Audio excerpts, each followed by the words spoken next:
High everyone, नमस्कार। अनि म चाहिँ आज मेरो पास्टरको घरमा छु।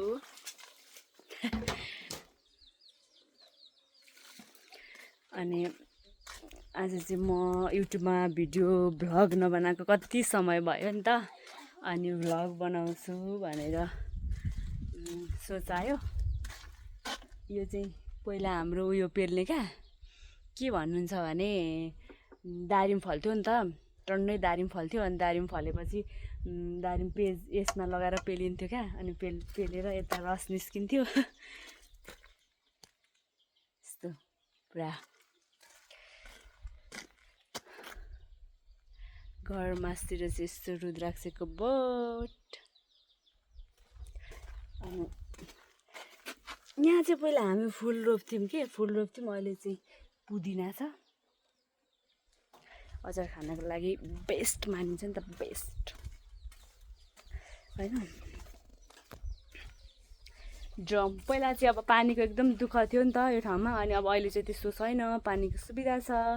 अनि ड्रममा पानी थाप्ने, मौरीको डोर। कुखुरो चाहिँ यहाँ छ है, कुखुरे 4वटा चल्ला लिएर हिँडेको छ।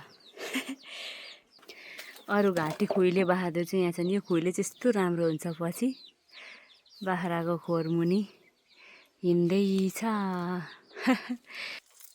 अनि यो चाहिँ अनारको बोट के, अनारको बोटलाई बारबेर गरेर चटक्क पारेर अनारको बोट भयो। अनि पाहाडमा त अब टोइलेट टाढा हुन्छ नि त, अनि टोइलेट चाहिँ त्यहाँ छ।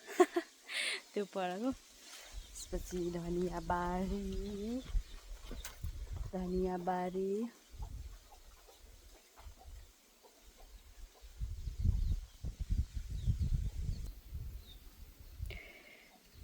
बारी चाहिँ यो चाहिँ विकासी धनियाँ रहेछ क्या, ठुलो खालको धनियाँ।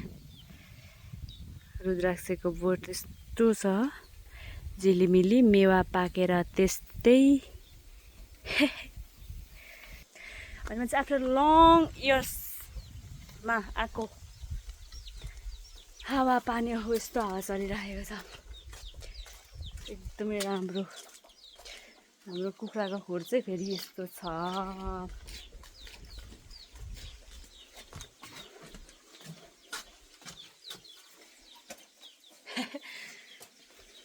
मैले चाहिँ यहाँ मेवा काटेर एकदम तयार अवस्थामा राखेको छु खानको लागि।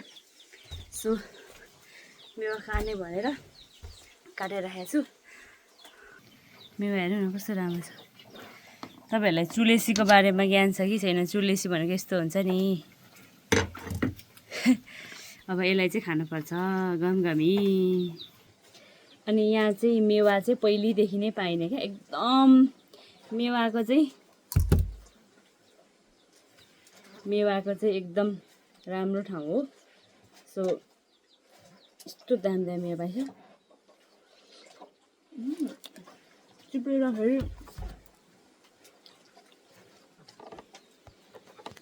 गइहाल्छ।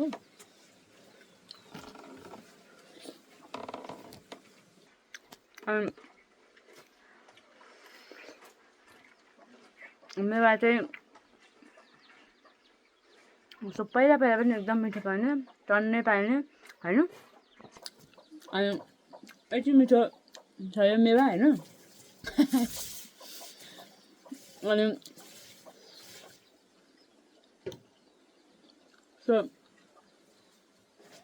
योभन्दा कति वर्ष अगाडि पनि एकदम मेवाको फेमस ठाउँ धेरै क्या, झिङ्गा त्यस्तो धेरै देखा।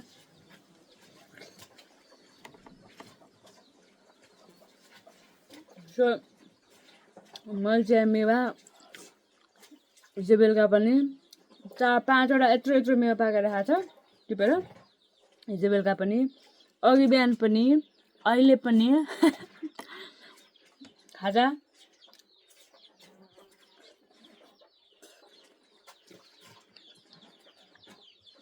मेवा र तरुल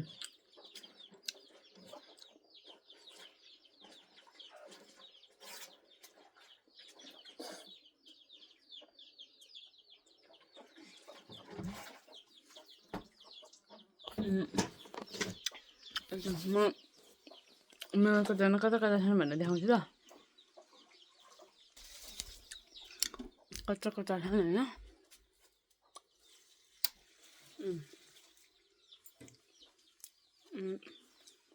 यत्रो छ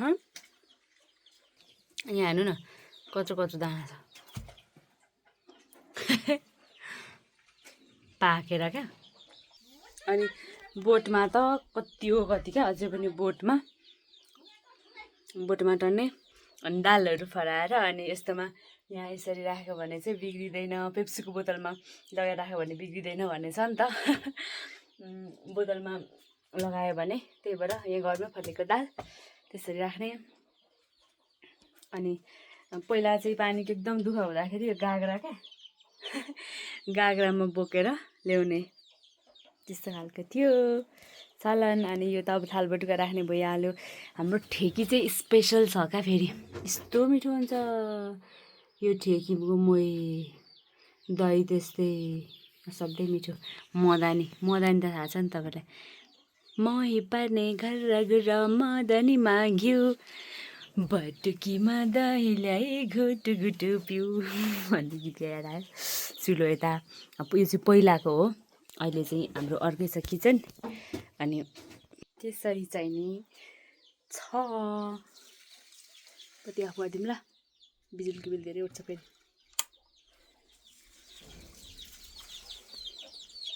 अनि तपाईँहरूलाई यो साँचोको कतिको देख्नु भएको थियो कि थिएन यस्तो साँचो ल म साँचो देखाउँछु सो यस्तो खालको साँचो देख्नु भएको थियो कि थिएन चाबी पहिलेको एकदम पुरानो यो त एकदम पुरानो खालको साँचो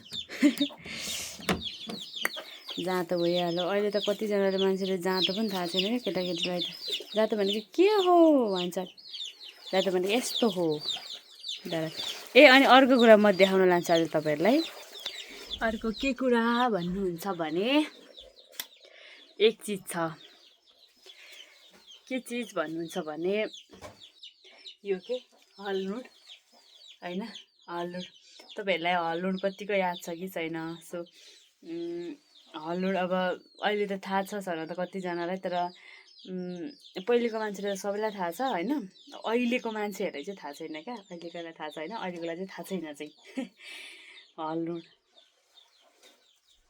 गोरु जोत्दाखेरि यसको प्रयोग गरिन्छ यो केबाट बनाएकोलाई यस्तो ओरिजिनल छ यो यस्तो दह्रो छ होइन पुरै नगर